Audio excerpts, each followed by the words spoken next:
Eu achei interessante aqui, o Dé Carvalho, que é lá de Betim, escreveu assim: Padre Fábio, hoje o senhor castigou na direção espiritual. Mandou bem. Iluminado e chicoteador. Abraço sonoro. Muito obrigado, querido. A Eline Lacerda Souza escreveu: Padre, boa noite.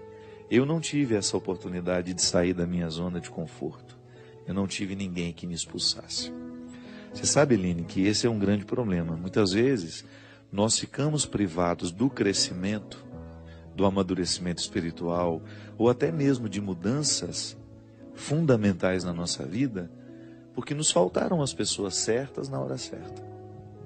O Padre Zezinho tem uma expressão, aliás, o Padre Zezinho é um dos homens que eu mais admiro na minha vida, enquanto um pregador, um homem que tem uma reflexão tão lúcida sobre as situações, de maneira muito especial sobre família, sobre relacionamentos, né? Ele sempre foi muito sábio na sua compreensão humana.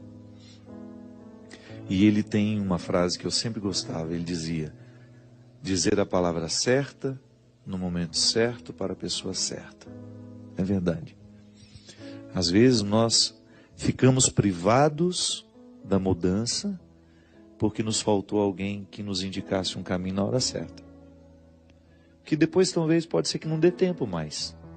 A gente chega atrasado, passou aquela fase que o outro poderia realizar a mudança, e a mudança não aconteceu. É como, por exemplo, receber um casamento, um conselho de um casamento que a gente sabe que vai dar errado. Quando você já percebe os indícios de que não há amor, de que há muito mais um sentimento de posse, uma neurose administrada, né? E aí ninguém ajuda a esclarecer isso na cabeça dos dois. E eles, imaturos, vão se casam. Às vezes falta alguém que naquele momento faça a intervenção. E às vezes o momento da intervenção ele é doloroso para quem faz e para quem recebe. E é por isso que a gente precisa ter o jeito certo de dizer, né? Para que o outro não compreenda a nossa intervenção como, enfim, não perceba apenas o aspecto desagradável da desinstalação. Porque ser desinstalado, gente, é ruim. É como se alguém dissesse para você: olha, nós vamos ter que mudar você desse quarto para o outro. Você já desfez a mala, já está tudo nos cabides, você já se acostumou com essas paredes, você já tem os seus objetos esparramados. Primeira coisa que você pensa é no trabalho que você vai ter de levantar esse acampamento para passar para outro lugar. Pode ser que você tenha uma natureza diferente da minha. Eu, por exemplo, fico com preguiça de imaginar essa mudança. Pode ser que você seja diferente e pense: ah, que bom, eu gosto de mudar sempre.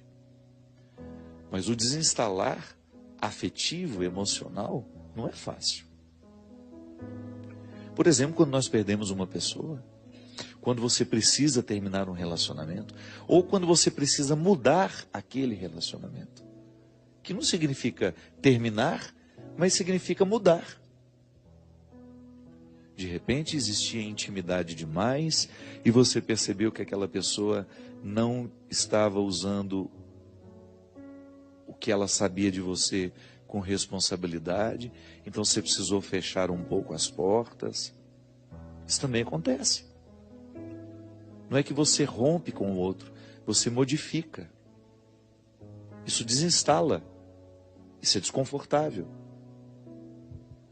E às vezes nos falta a sabedoria de compreender o próprio processo.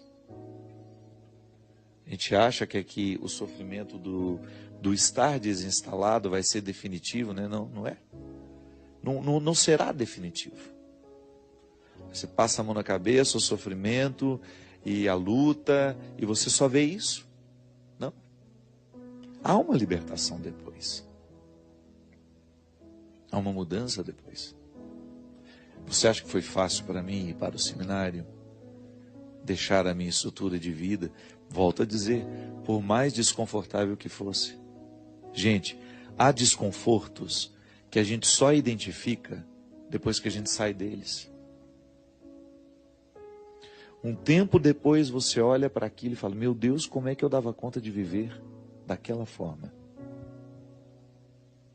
Nós gravamos hoje um programa muito especial com a doutora Gisela Savioli. Ela veio falar do livro novo dela, que fala justamente mudança de hábitos. Hábitos que nos adoecem para hábitos que nos fazem viver. Hábitos que nos trazem saúde. Mas é fácil mudar? Não. Porque é desconfortável mudar. O ser humano tende a se acomodar, inclusive àquilo que o faz mal. Quantas vezes na minha vida, inclusive, fatos que me levaram a escrever o livro Quem Me Roubou de Mim. O livro Quem Me Roubou de Mim é uma sequência de histórias de pessoas que se acostumaram com a escravidão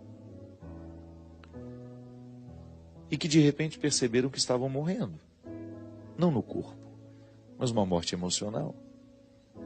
Estavam perdendo a alegria, estavam perdendo a satisfação.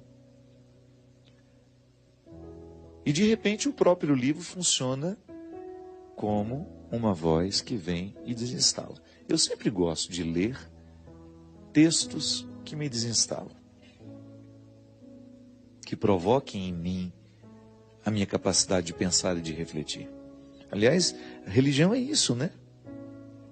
Religião é isso. É uma instância humana, porque os símbolos religiosos são todos humanos, embora eles façam referência a Deus. São textos de realidades humanas que nos ajudam a pensar a nossa vida. E esse pensar a nossa vida tem de ser o exercício diário. Eu não posso viver bem se eu não reflito a vida que eu vivo. É aquela velha história que eu falava no início do programa. Eu me acostumo com o pouco que eu já encontrei de mim, e a religião vem, me coloca conceitos novos, compreensões novas, que me fazem pensar no muito que Deus já enxerga no pouco que eu já sou. Vamos repetir isso, que parece difícil, mas não é. A religião, ela pode me ajudar, a partir do pouco que eu consigo ser, acreditar no muito que Deus enxerga no pouco que eu já sou. Aí eu tenho um processo a ser vivido. Da mesma maneira como para eu me tornar doutor, eu tenho etapas. Primeiro eu preciso aprender a ler e escrever. Um doutor, um dia, precisou de o grande doutor hoje, um dia precisou de alguém que o ensinasse a ler e escrever. Aliás, nessa emoção imensa, que foi um grande presente, que o programa do Caldeirão do Hulk me deu, uma homenagem lindíssima, muito respeitosa, né? Primeiro porque o Luciano é meu amigo, ficamos amigos de uma forma muito especial numa missa. Ficamos especiais, a Angélica é muito católica, a família viveu um acidente terrível, né? E saíram todos vivos. E aquilo mudou a estrutura daquela casa, mudou a estrutura daquela família. E eu fiquei amigo deles neste momento. E, pelo carinho que ele tem comigo, me proporcionou um programa que reconstruiu aquilo que eu considero o divisor de águas na minha vida. Foi a minha escola. A oportunidade que eu tive de aprender a ler e escrever, e de depois, dentro daquela escola, descobrir a biblioteca que abriu a minha mente. Agora, foi bom ir para a escola? Não. Eu sinto até hoje o frio na barriga daqueles primeiros dias. Tenho pavor de escola até hoje. Eu vejo um lápis bicolor, me dá até um arrepio, de tanto pavor que eu tinha daquele lápis. Sabe aquele de um lado era azul, do outro lado era vermelho? Eu tenho pavor daquele lápis. Tudo que me lembra a escola me dá frio na barriga. Mas eu precisei viver, cara. E sei que foi a experiência mais desconfortável, que foi a primeira vez que eu fui expulso da minha casa, foi a primeira vez que eu fui desonerado, que eu precisei ir viver um mundo que não era o meu. Mas por outro lado, aquela primeira expulsão, depois as de muitas outras, foram fundamentais para as mudanças que Deus fez na minha vida. Sabe, minha gente, neste mundo que prega tanto a mesmice, neste mundo que está acostumado a passar a mão na nossa cabeça, a retirar a nossa autoridade como pai e mãe, ou a nos fazer pensar que a amizade ela só tem sentido se for para a gente se divertir juntos, vai ficando cada vez mais difícil a gente ser desinstalado. E esse problema que a Eline diz aqui, de que não teve alguém que a desinstalasse na hora certa, pode ser. Tanta gente imatura, gerando filhos imaturos, tantas amizades imaturas que só falam de futilidades, os nossos encontros, as nossas diversões, as músicas que a gente escuta, sempre banais, tão pouco evocando o que há de mais nobre, o que nos faz pensar, ou o livro que a gente lê, ou o livro que a gente não lê, né? Tudo muito superficial, tudo especialmente superficial preparado para nós. Vai ficando difícil a gente ser expulso. Nós vamos ficando acomodados. E é por isso que nós precisamos quebrar essa regra. Porque não dá para amadurecer, não dá para crescer sob essa regra. O amadurecimento ele só será possível aos que estiverem dispostos a viverem a expulsão. Permita ser expulso daquilo que você considera hoje como uma acomodação. Ou então, pelo menos, se permita questionar se o lugar que hoje você está é o seu lugar. Ah, padre, mas é tão desconfortável recomeçar. Ah, eu não vou mexer não, deixa quieto. Não. Essa vida é preciosa demais, ela é única para você gastar num papel que não lhe cabe.